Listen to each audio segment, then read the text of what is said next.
ಕುಸುಮಾವತಿ ಪಟ್ಟಣದಲ್ಲಿ ಒಂದು ಇರಬೇಕಾದಿದ್ರೆ ಈ ನಗುಮಕದ ಬೇಕೇ ಬೇಕು ಮಾತ್ರ. ಇದು ಯಾರಲ್ಲ ಹೇಳೋ? ಯಾರಲ್ಲಿಲ್ಲ ಅಂದ್ರೆ ಇಚ್ಛೆ. ಹೌದು, ರಕ್ತಿ ಅಂದ್ರೆ ಆಸಕ್ತಿ. ಇದು ಒಬ್ಬರಲ್ಲಿ ಇಲ್ಲ ಅಂತ ಆದ್ರೆ ಜೀವನದಲ್ಲಿ ಅಸ್ತಿತ್ವ ಇಲ್ಲ ಅಂತ ಅದರ ಅರ್ಥ. ಬದುಕೆಂಬುದು ಶೂನ್ಯವಾಗಿ ಕಾಣುತ್ತದೆ ಅಲ್ವಾ? ಹೌದು. ಅದರಿಂದಲೇ ರತಿಯನ್ನು ಬಿಟ್ಟು ಮನ್ಮಥ ಇಲ್ಲ, ಮನ್ಮಥನ್ನು ಬಿಟ್ಟು ರತಿ ಇಲ್ಲ. ರತಿ ಪತಿ ಸತಿ ಪತಿ. ಹೌದು. ನಾವು ಈ ರೂಪದಲ್ಲಿ ಈಗ ಪ್ರಕಟಗೊಂಡವರಿದ್ದೇವೆ. ಆದ್ರೆ ಪ್ರತಿಯೊಬ್ಬ ಜೀವನದಲ್ಲಿಯೂ ಕೂಡ ನಿತ್ಯವೂ ನಾವು ಅಲ್ಲಿ ಕಾಣಿಸುತ್ತಾ ಇರ್ತೇವೆ. ಖಂಡಿತ. ಅದು ಅನಂಗನಾಗಿ ರತಿ ಶ್ರೀಮನ್ನಾರಾಯಣನ ಮನಸ್ಸಿನಿಂದ ಹುಟ್ಟಿಕೊಂಡವ ನಾನು. ಕಾಮಚಕ್ರೇಶ್ವರ, ಮದನ, ಹಾಗೆ 10 ಹಲವು ರೀತಿಯ ಹೆಸರುಗಳಿಂದ ಕರೆಯಲ್ಪಟ್ಟವರಿದ್ದೇನೆ. ಖಂಡಿತ. ನನ್ನಂತಹ ವಿಶೇಷತೆ ಅಂದ್ರೆ ಏನು ಗೊತ್ತಲ್ಲ ನಿನಗೆ? ಗೊತ್ತುಂಟು. 2 ಅಣುಗಳು ನಾವು. ಹರಿಗೆ ಅವನೊಬ್ಬ ಕರಣಿಕ, ನಿತ್ಯ ಬರೆದು ಹಾಕ್ತಾನೆ. ಬರೆದು ಹಾಕೋದು ಮಾತ್ರ. ಹೌದು. ಅದು ಸರಿಯಾದ ದಾರಿಯಲ್ಲಿ ಮುಂದೆ ಹೋಗಬೇಕು ಅಂತಿದ್ರೆ ಕಾರಣಿಕ ವ್ಯಕ್ತಿತ್ವವನ್ನು ನಾನು ಅಲ್ಲಿ ತೋರಿಸಿಕೊಡ್ಬೇಕು. ಹಿಂದೆ ಬರೆಯುವವರು ಹಲವರಾದರೂ ಮುಂದೆ ನಡೆಸಿಕೊಂಡು ಹೋಗುವವರು ಮಾತ್ರ ಕೆಲವರು. ಹೌದು. ಮಾತ್ರ ಅಲ್ಲ, ಕಾಮಚಕ್ರೇಶ್ವರ ಎನ್ನುವಂತಹ ನೆಗತ್ತ ನನಗೆ ಅಲ್ವಾ? ನಾನು ಎಲ್ಲಾರು ಒಂದು ಯುದ್ಧ ಮಾಡಬೇಕು ಅರ್ಥ ಉಂಟಾ? ನೀವು ಶರ ಬಿಟ್ಟಾಗ ಶಿರ ತುಂಡಾಗಲಿ ಉಂಟಾ? ರಕ್ತದ ಕಾಲು ಹರಿಸಿದ್ದೇನು. ಆದರೂ ಕೂಡ ಚಕ್ರೇಶ್ವರ ನನ್ನ ಬಾಣದ ಮಹಿಮೆ ಅಂತದ್ದು. ಎರಡಿದ್ದದು ಒಂದಾಗ್ತದೆ, ಮತ್ತೊಂದು ಸೃಷ್ಟಿ ಆಗುತ್ತದೆ. ಉಳಿದವರು ಹಾಗೆಲ್ಲ ಒಂದಿದ್ದದು ಎರಡಾಗುವುದು. ನಮ್ಮಲ್ಲಿರುವಂತಹ ವಿಶೇಷತೆ ಅಂಥದ್ದು. ಹೌದು ಪ್ರಭು. ಆದ್ದರಿಂದಲೇ ಲೋಕ ಮಾನ್ಯರಾಗಿ ಪ್ರತಿಯೊಬ್ಬರ ಹೆಗ್ಗಳಿಕೆಯ ಗೌರವಗಳಿಗೆ ಪಾತ್ರರಾಗಿ ರತಿ ಮನ್ಮಥರಾಗಿರುವಂತಹ ನಾವು ಈ ಕುಸುಮಾವತಿ ಪಟ್ಟಣದಲ್ಲಿ ಈಗ ಮೆರೀತಾ ಇದ್ದೇವೆ. ಒಳ್ಳೆಯ ಸಂದರ್ಭದಲ್ಲಿ. ಹೌದು. ಹೆಂಡತಿಯೊಂದಿಗೆ ಸ್ವಲ್ಪ ಹೊತ್ತು ಸಾಹಸ ಸಲ್ಲಾಪದಲ್ಲಿ ಹುಟ್ಟು ಕಡಿಮೆ ಅಂತ ಹೇಳಿದ್ರೆ ನಮ್ಮ ಸ್ವರ ಒಂದು ಮೀರಿ ಮತ್ತೊಂದು ಸ್ವರ ಕೇಳ್ತಾ ಉಂಟು. ಹತ್ತಿರ ಬರ್ತಾ ಉಂಟು. ಹೌದಪ್ಪ. ನನ್ನ ಹೆಸರನ್ನೇ ಕೂಗಿ ಕರೀತಾ ಇದ್ದಾರೆ. ಬರುವವರು ಒಳ ಬಂದದ ಹೇಗೆ ಬಂದ ವ್ಯಕ್ತಿ ಯಾರು ಅಂತ ನಾನು ನೋಡ್ಬೇಕಲ್ಲ. ನೋಡ್ಬಿಡ್ತೇನೆ. ಆಯ್ತಾಯ್ತು. ಇಂದ್ರ ಮಹಾನುಭಾವ. ನಮಸ್ಕಾರ. ಪ್ರತಿ ನಮಸ್ಕಾರ. ಏನು ಸುಮ್ಮನೆ ನಿಂತಿದೆಯಾ? ಹೆಜ್ಜೆಯ ಮೇಲೆ ಹೆಜ್ಜೆ ನಿಲ್ಲಿಸಿಕೊಂಡು ಬಂದೆ. ನಾನು ಇಲ್ಲೇ ಇದ್ದೇನೆ. ಹೆಜ್ಜೆ ಮೇಲೆ ಹೆಜ್ಜೆ ಇರಲು ಕೇಳಿದಲ್ಲ. ಹೌದು. ಅದು ನಿನಗೆ ಮಾತ್ರ. ಹೌದು. ನೀನು ಅಲ್ಲೇ ಇದ್ದಲ್ಲ, ಆದ್ರೆ ಆಕರ್ಷಣ ಇಲ್ಲಿಗೆ ನಮ್ಮದು. ಹೌದಲ್ಲ? ನಮ್ಮನ್ನು ಒಬ್ಬರನ್ನೊಬ್ರು ಬಿಟ್ಟು ಇಲ್ಲವಲ್ಲ. ಕಾಂತದಲ್ಲಿ ಕಾಂತಿಯ ಶಕ್ತಿ. ಹೌದು. ನೀನು ಅಭಿಷೇಕವಾಗಿ ಬೇಸರ ಮಾಡಬೇಕು. ಯಾವುದೇ ಬೇಸರ ನಿನಗೆ ಉಪಚಾರ ಇಲ್ಲ ಅಂತಲ್ಲ, ಅದು ಪ್ರತ್ಯೇಕ ರೀತಿಯ ಉಪಚಾರ. ಒಂದು ಕ್ಷಣ ಈಗ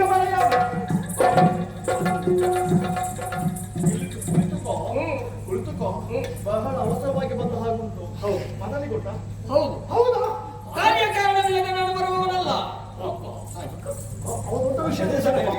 ಹೇಳಿದ್ದನಲ್ಲ, ಕಾರ್ಯಕಾರಣವಿಲ್ಲದೆ ಹಾಗೆಲ್ಲ ತಿರುಗಾಟ ಮಾಡುವಲ್ಲ ನಾನು.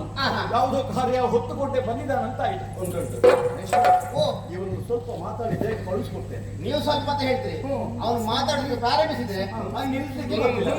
ಅವನಂತಹ ದೌರ್ಬಲ್ಯ ಏನು ಅಂತ ನನಗೆ ಗೊತ್ತು. ಬೇಗ ಕಲಿಬೇಕು. ಮಾತಿ ಬಿಟ್ಟು ಎಷ್ಟು ಅಲ್ಲಿಗೆ ಎಲ್ಲಿಗೆ ಕೊನೆ ಮುಟ್ಟಿಸ್ತಾನೆ. ಅದೇ ಹೂ ಹೂ ಅಂತ ಹೇಳ್ತಾನೆ. ಕಲೆಯ ನಿರೀಕ್ಷೆಯಲ್ಲಿ ನಾನಿರ್ತೇನೆ. ಖಂಡಿತ ಏನಾಗಬೇಕು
ಅನಿಮಿಷದ ಒಡೆಯ ಅಮರೇಂದ್ರ, ನಿನ್ನ ಯೋಗ್ಯತೆ ಅಪಾರವಾದುದು.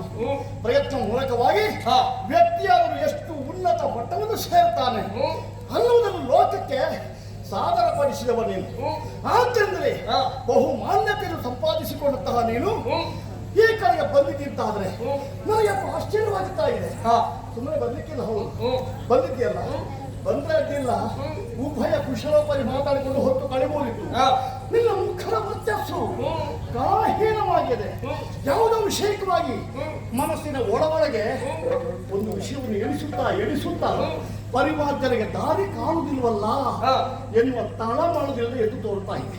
ಬಿಟ್ಟು ಬಿಡಲ್ಲ, ನಾನಿದ್ದೇನಲ್ಲ. ಸರಿ, ನಿನ್ನ ಸಮಸ್ಯೆಗಳೇನಿದ್ರು ಕೂಡ ಪರಿಹರಿಸುವುದಕ್ಕೆ ಕಾಮಚಕ್ರೇಶ್ವರ ಇದ್ದಾನೆ. ಹೇಳು, ಏನು ಮಾಡಲಿ?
ಆಲಿಸಬೇಕಯ್ಯ.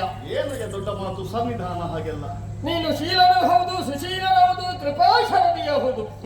ಲೋಕದಲ್ಲಿ ನಿನ್ನನ್ನು ಕೊಂಡಾಡ್ತಾ ಇದ್ದಾರೆ. ಯಾರೇ ಸಂಕಷ್ಟದಲ್ಲಿ ಬರಲಿ ನಿನ್ನಲ್ಲಿ ಹೇಳಿಕೊಂಡಾಗ ಅಂತಹ ಕೃಪಾಶರದಿಯ ಗುಣವು ನಿನ್ನಲ್ಲಿ ಇದೆ. ಅದು ದೇವರ ಮಗನಾದ್ದರಿಂದ ಅದು ಬಂದಿದೆ. ಖಂಡಿತ ಹೌದು. ನಾನು ಆಡುವಂತಹ ಮಾತಂದ್ರೆ ಏನು?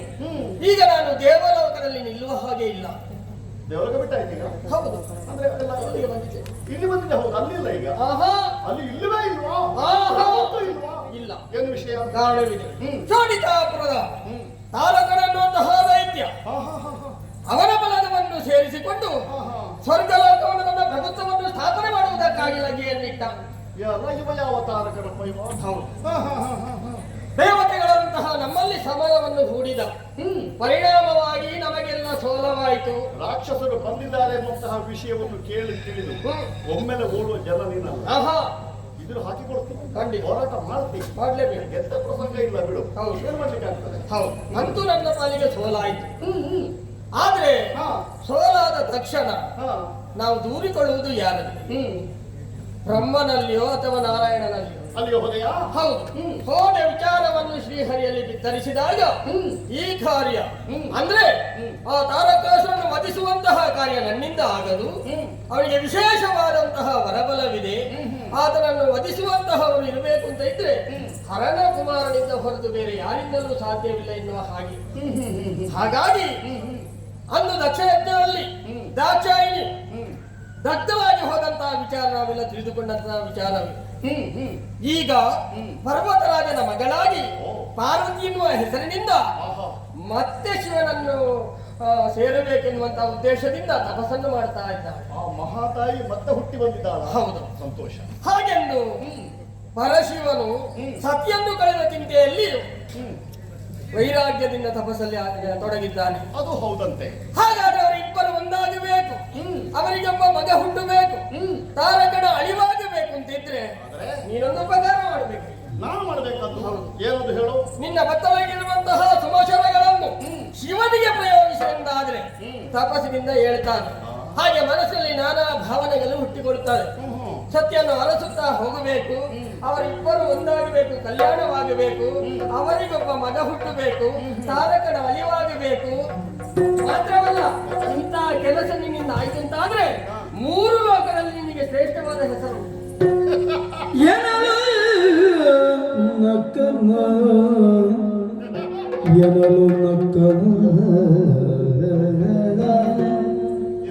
ತ್ರಿಪುರವೇ ಕೆಣಕುವರ ಸರವರ ತ್ರಿಪುರವೇ ಕೆಣಕುವರ ಸರವರ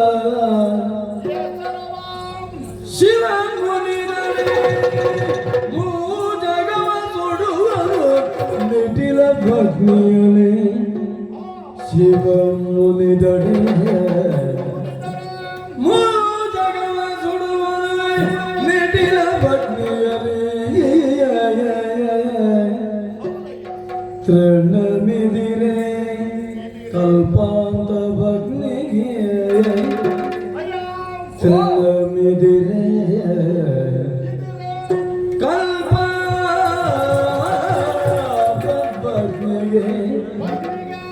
ಗುಣವೇ ನಿನಗೆ ಮಾತು ಲೋಕಕ್ಕೆ ಸನುಮತವೇ, ಗುಣವೇ ನಿನಗೆ ಮಾತು ಲೋಕಕ್ಕೆ ಸನುಮತವೇ, ಸನುಮತವೇ ಲೇಸಲ್ಲ ಲೇಸಲ್ಲ ಬೇಗನೆ ಬೇಗನೆ ತೆರಳು ತೆರಳು ಮನೆಗೆಂದ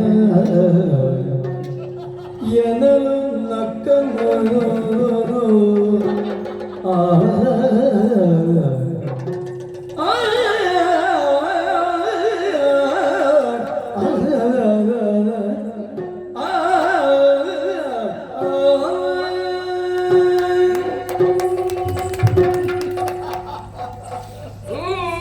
ನಿನ್ನ ಮಾತು ಕಾರಣ ಇದಕ್ಕೆ.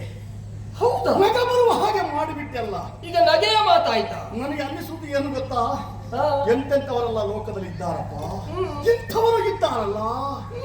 ಇನ್ನೊಬ್ಬರ ಮನೆಗೆ ಬೆಂಕಿ ಕೊಟ್ಟಾದ್ರೂ ಚಳಿ ಕಾಯಿಸುವ ಸ್ವಭಾವ. ಹಾಗೆ ಆಯ್ತಾ? ನೀನಂತೂ ಆ ರಾಕ್ಷಸರಿಂದಲಾಗಿ ಸ್ಥಾನ ಭ್ರಷ್ಟನಾದೆ. ನಿನಗೆ ಒಂದು ನೆಲೆ ಅಂತ ಇಲ್ಲ. ಈಗ ಒಟ್ಟು ಎಲ್ಲೆಂದರಲ್ಲಿ ಅಲಾಡುತ್ತಾ ಇದ್ದಿ. ನಾನೊಬ್ಬ ಚೆನ್ನಾಗಿದ್ದೇನೆ, ಹೆಂಡತಿಯೊಂದಿಗೆ ಸುಖವಾಗಿದ್ದೇನೆ. ನನಗೂ ಒಂದು ಈ ನೆಲೆಯನ್ನು ತಪ್ಪಿಸುವ ಎನ್ನುವ ಉದ್ದೇಶವ ನಿನ್ನದು. ಹಾಗೆ ಆಯ್ತಾ? ಹೇಳುವುದಕ್ಕೆ ಸುಲಭ ಇಲ್ಲ. ಹಾಗೆ ಹಾಗೂ ಶಿವನ ತಪಸ್ಸನ್ನು ಕೆಡಿಸು. ಆತನ ತಪೋಭಂಗ ಆಯಿತು ಅಂತಾದ್ರೆ ಗಿರಿಜಾ ಕಲ್ಯಾಣವಾಗುತ್ತದೆ. ಹೌದು. ಮಗ ಹುಟ್ಟುತ್ತಾನೆ, ದುಷ್ಟರ ನಾಶವಾಗುತ್ತದೆ, ದೇವಲೋಕ ಸ್ಥಿರವಾಗ್ತದೆ. ನಿನಗೆ ದೇವಲೋಕದ ಒಂದು ವಿಷಯಪ್ಪ, ನೀನು ಆ ಪಟ್ಟ ಯಾವಾಗ ಸಿಗುತ್ತದೆ ಅಂತ ಕಾಯ್ತಾ ಇದ್ದೀನಿ. ಅದಲ್ಲ, ಈ ಕಾರ್ಯಕ್ಕೆ ಮನ ಮಾಡುವಂತಹ ನಾನು ಸ್ವಲ್ಪ ಆಲೋಚನೆ ಮಾಡಬೇಕಾಗಬೇಕು. ಏನು? ಶಿವ ಅಂದ್ರೆ ಯಾರು? ಹಾ. ಪ್ರಳಯ ಕೃಷಾಣು, ತ್ರಿಪುರ ವೈರಿ ಅಂತಹ ಆ ಶಿವನ ಮುಂದೆ ಸಾಮಾನ್ಯ ನಾಗಿರುವಂತಹ ನಾನು ಹೋಗಿ ಆತನ ತಪಸ್ಸಿಗೆ ಕೆಡಿಸುವುದಕ್ಕೆ ಹೊರಟೆ ಅಂತ ಆದ್ರೆ ಪರಿಣಾಮ ಏನಾದೀತು? ಶಿವ ಮುನಿದರೆ ಲೋಕ ಬೆಚ್ಚಿ ಹೋಗುತ್ತದೆ, ಎಲ್ಲವೂ ಭಸ್ಮೀಭೂತವಾಗುತ್ತದೆ. ಸಾಮಾನ್ಯ ತೃಣವನ್ನು ಹೋಗಿ ಕಲ್ಪಾಂತ ವಹಿನಿಯ ಮುಂದೆ ನಿನ್ನನ್ನು ನಂದಿಸ್ತೇನೆ ಅಥವಾ ನಿನ್ನನ್ನು ಈ ಕ್ಷಣ ಇಲ್ಲವಾಗಿಸ್ತೇನೆ ಅಂತ ಪ್ರಯತ್ನ ಪಟ್ರೆ ಸಾಧ್ಯವಾದೀತೆ? ಆಗ್ತದೆ, ಆಗುದಿಲ್ಲ. ಆದ್ದರಿಂದಾಗಿ ನೀನೆಲ್ಲ ಹೇಳಿದ್ದಿ, ಇದು ನಿನಗೆ ಮಾತ್ರ ಅಲ್ಲ, ಇಂತಹ ಮಾತನ್ನು ಕೇಳುವಂತಹ ಲೋಕದ ಜನರೆಲ್ಲ ನಗುವ ಹಾಗೆ ನೀನು ಮಾಡಿದ್ಯಲ್ಲ, ಲೋಕಕ್ಕೆ ಸನ್ಮತವೇ? ಇದು ನಿನಗೆ ಹೇಳಿಸುವುದು ಅಲ್ಲ. ಈ ಕೆಲಸ ನಿನಗೆ ಒಳ್ಳೆದು ಅಂತ ಅನ್ನಿಸುತ್ತದ? ಅಂದ್ರೆ ನಿನಗೆ ಭೂಷಣವೇ ಇದು, ಇದು ಗುಣವೇ ಈ ಮಾತು. ಆದಷ್ಟು ಬೇಗನೆ ಕುಸುಮಾವತಿಯನ್ನು ಬಿಟ್ಟು ಹೋಗಲ್ಲ. ಆಗುದಿಲ್ಲ.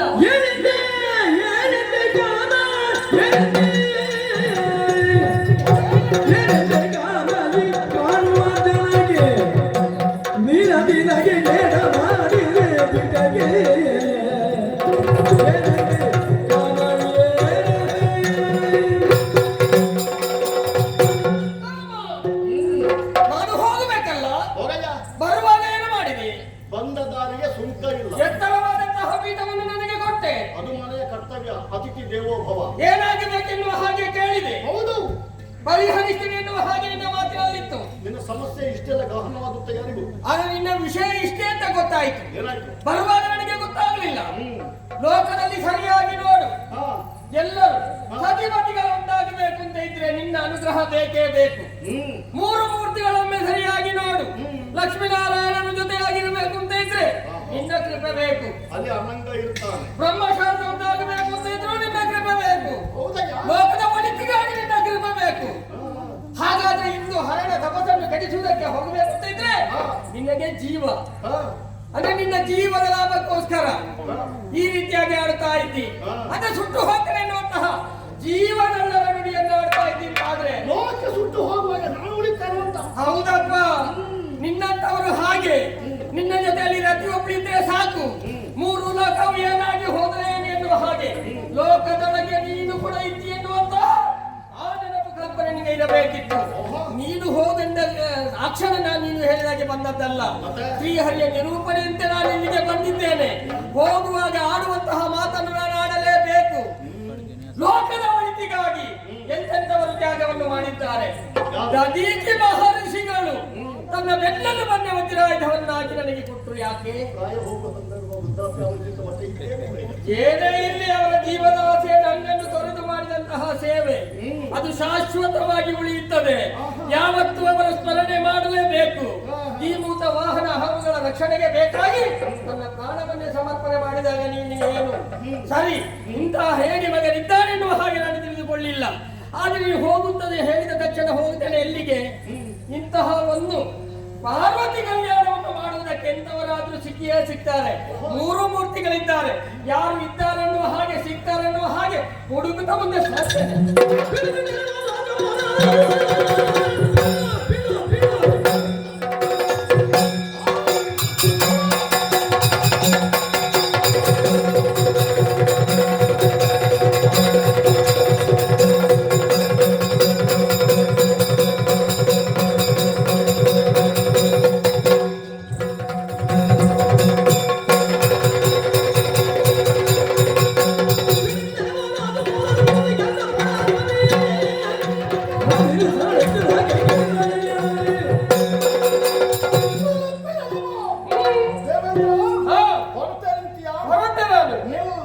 ಯಾಕೆ? ನಾನು ಈವರೆಗೆ ಆಡಿದ್ತಹ ಮಾತುಗಳನ್ನು ಇಲ್ಲಿಗೆ ಮರೆತು ಬಿಡು.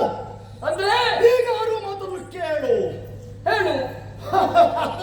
ಲೋಕ ಮೂರನ್ನು ಯಾವುದೇ ಕಲನೆಗೆ ತಂದುಕೊಂಡಂತಹ ಮಾನವ ಇದರಲ್ಲಿ ಶಿವನ ತಪೋಭಂಗವಾಗಬೇಕು ಎನ್ನುವುದನ್ನು ಈ ರೀತಿಯಾಗಿ ವಿವರಿಸ್ತಿದ್ದಾದ್ರೆ ಹಾ. ನಿನ್ನ ಮಾತನ್ನು ಕೇಳಿ ನಾನು ಸುಮ್ಮನೆ ಉಳಿಯುವುದಿಲ್ಲ. ಮತ್ತೆ ನಾನು ಏನು ಮಾಡ್ತೇನೆ